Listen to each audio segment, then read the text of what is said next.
When you're purchasing a home, you are going to have closing costs. Closing costs are broken into 3 sections. You have lender fees, third-party fees, and prepaid items.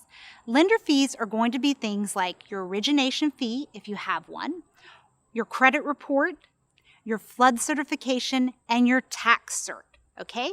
Generally, a credit report is going to run you $31, a flood cert is $8, and a tax cert is $85. So not a lot in lender fees with Carolina Ventures. We can talk about origination fees. You can click one of my other videos to see that information. The second portion of closing costs are your third-party fees. Your third-party fees are going to be comprised of your attorney fee. So you will need an attorney to close a loan in North Carolina. We are an attorney-closed state. You can choose any attorney you would like to, as long as they're licensed to practice real estate law, and that is who handles that part of the transaction, the legal end. The closing attorney will charge a fee generally around $9.75 is the going rate for a purchase. And in addition to their fee, they also order what's called title insurance, which is a requirement when you have a mortgage loan. Title insurance runs about $2 per thousand. So if you're purchasing a $400,000 home, you're likely going to spend $800 on title insurance. The last third-party fee is your appraisal report. You do need an appraisal in most instances when you're purchasing a home.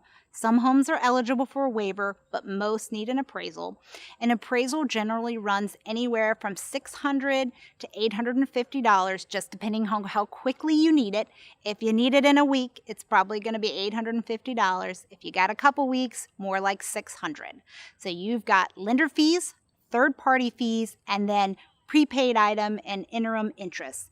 Prepaid items are going to be things like the interim interest that's due on your mortgage loan. So when you close on the 28th day of the month, you have 2 or 3 days, depending on what month it is, of interim interest that is due.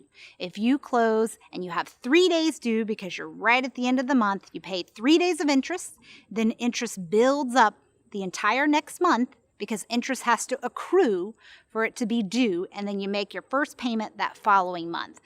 If you're looking to minimize the amount of interim interest due, then you're going to want to close towards the beginning of the month or the end, though it's not a big expense, a few $100s for interim interest. The other expense that you will run into is just recording fees.